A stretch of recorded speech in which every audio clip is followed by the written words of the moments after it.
Welcome to ચેતુસ kitchen. આજે આપણે બનાવીશું કાઠિયાવાડી ભરેલા મરચાંનું શાક બનાવવાના છે। તો એના માટે આપણે અહીંયા મરચાં લઈ લીધા છે। જેટલા પ્રમાણની અંદર આપણા ઘરની અંદર મરચાં જોતા હોય એ પ્રમાણે 250 કે 100 ગ્રામ તમે મરચાં લઈને આવી રીતે મરચાં બનાવી શકો છો, ભરેલા મરચાંનું શાક।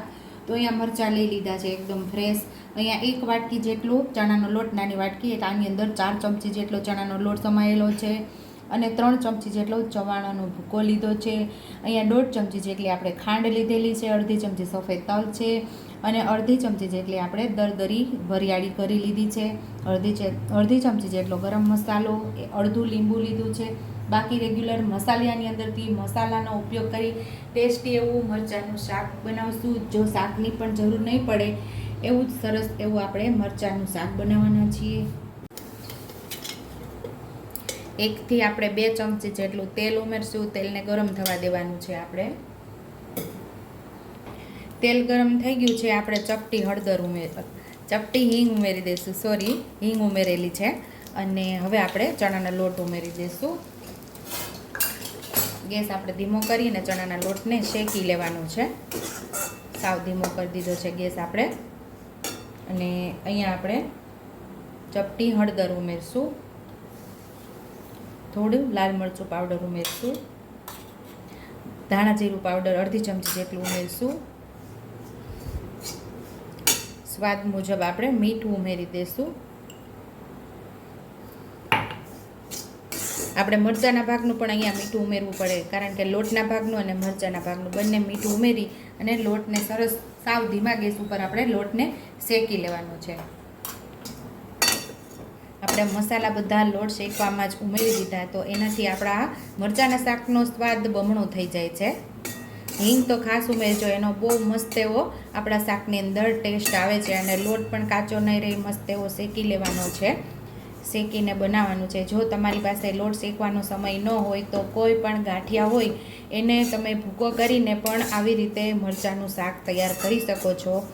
આપણે એ પણ આપણી ચેનલ ઉપર મળી જશે કે ગાંઠિયાનો ભૂકો કરી અને કઈ રીતે મરચાંનું શાક બનાવવું, એ આપણી ચેનલ ઉપર મળી જશે। અથવા તો તમને ન મળે તો મને કમેન્ટ બોક્સમાં કમેન્ટ કરજો, હું બીજી વાર પણ રિપીટ કરીશ કે કઈ રીતે આપણે મરચાંનું શાક ગાંઠિયાના ભૂકાથી બનાવીએ, એ હું પાછું રિપીટ કરીશ। તો લોટ શેકાય છે તો ખૂબ જ સરસ સુગંધ આવે છે। મારી રેસીપી તમને બધાને ગમે છે એ જાણીને મને ખૂબ આનંદ થયો છે। તમે બધા મને કમેન્ટ કરો છો એટલે એનાથી મારું પ્રોત્સાહન વધે છે। તમે કમેન્ટ કરતા રહેજો। અમદાવાદથી પણ કમેન્ટ આવેલી, બોમ્બેથી આવેલી, રાજકોટથી આવેલી, હું નામ ભૂલી ગઈ છું। હું નેક્સ્ટ રેસીપીમાં બધાના નામ પણ કહીશ। ખૂબ ખૂબ આભાર તમારો, તમે કમેન્ટ કરવા બદલ। અહીંયા આપણો લોટ શેકાઈ ગયો છે, હવે આપણે ગેસ બંધ કરી દઈશું અને લોટને થોડી વાર ઠંડો થવા દઈશું, કારણ કે આપણે હાથ અડાડી અને મરચાં ભરી શકીએ। અહીંયા આપણે ગેસને બંધ કરી દેવાનો છે।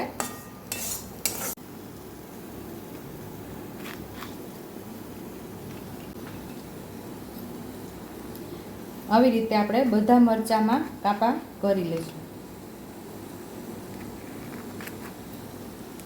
આ મરચાં બહુ તીખા પણ નહીં અને મોળા પણ નહીં, એટલે આપણે આના બિયાનો ભાગ કાઢશું નહીં, બિયા એમને એમ રાખશું। તમારે બિયાનો ભાગ કાઢી નાખવો હોય તો તમે કાઢી શકો છો। આવી રીતે બધા મરચાંની અંદર આપણે ઊભા કાપા લઈ લેવાના છે। તો અહીંયા આપણો લોટ સરસ ઠંડો થઈ ગયો છે। અહીંયા આપણે ચવાણું પણ ભેળવી દેવાનું છે, અંદર ખાંડ પણ ઉમેરી દઈશું, સફેદ તલ, દરદરી વરિયાળી, અહીંયા ગરમ મસાલો પણ ઉમેરી દઈશું। અહીંયા આપણે અડધું લીંબુ લીધું એ પણ ઉમેરી દઈશું। મસ્ત એવો ટેસ્ટ આવશે આ મરચાંના શાકમાં, ખાટું મીઠું ચટપટું આ શાક તૈયાર થશે। હું એક માંગરોળથી પણ કમેન્ટ આવેલી, એના માટે પણ ખૂબ ખૂબ આભાર, પણ મને નામ યાદ નથી, હું બધાના નામ લઈશ નેક્સ્ટ રેસીપીમાં। મસાલો સરસ બધો મિક્સ કરી લઈશું।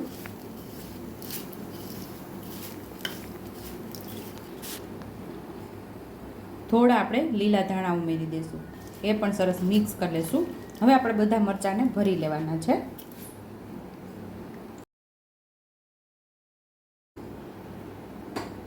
મરચું આપણું તૂટી ન જાય એ રીતે ખાસ ધ્યાન રાખીએ અને મરચાંને આપણે સરસ ભરી લઈશું।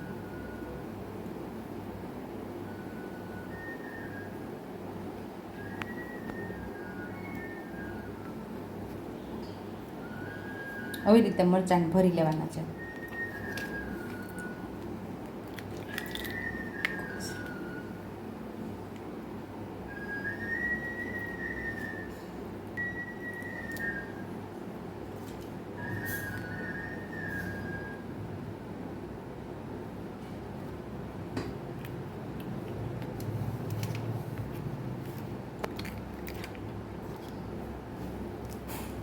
તો અહીંયા આપણે બધા મરચાં ભરી લીધા છે. અહીંયા આપણે મસાલો બચેલો છે, આ મસાલો આપણે ફેંકી નહીં દેવાનો.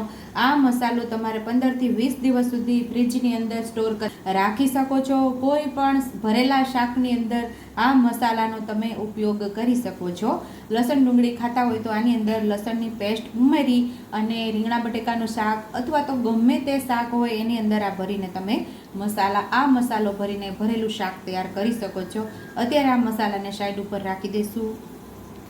સેમ એ જ કઢાઈની અંદર 1.5 નાના ચમચા જેટલું આપણે તેલ ઉમેરશું. અહીં આપણું તેલ સરસ ગરમ થઈ ગયું છે. અડધી ચમચી જેટલી રાઈ ઉમેરશું.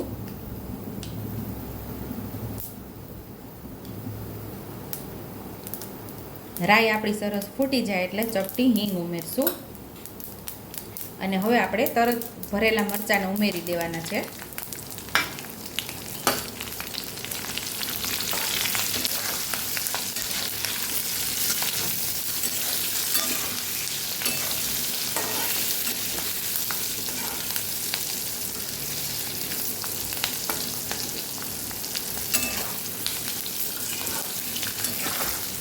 થોડા આપણે ફ્રાય થઈ જવા દેવાના છે.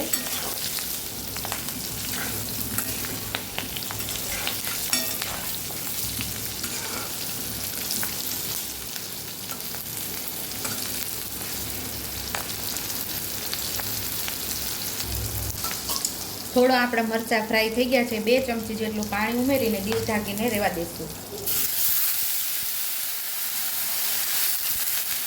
હવે આપણે એને ચડવા દઈશું, એટલે કે પાકવા દઈશું. તો અહીંયા આપણે હવે જોઈ લઈશું. અહીંયા આપણે 2 મિનિટથી પાકતા હતા આપણા મરચાં.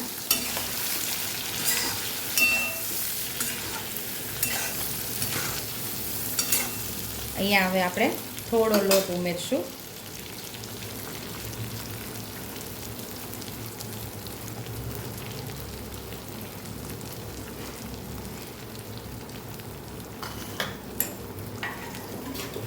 મારા પરિવારને આ શાકની અંદર મરચાંના લોટનું પ્રમાણ વધારે ભાવે છે, એટલે મેં ઉપરથી ઉમેરી અને થોડીક વાર પાછું આપણે રહેવા દઈશું.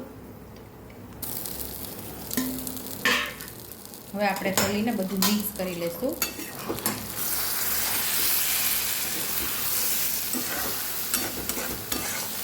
તો મરચાંનું મસ્ત એવું શાક આપણું રેડી થઈ ગયું છે. સર્વિંગ પ્લેટમાં હવે આપણે સર્વ કરી લઈશું.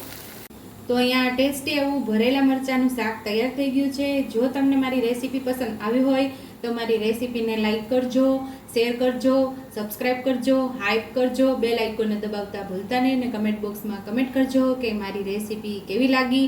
તો આવજો.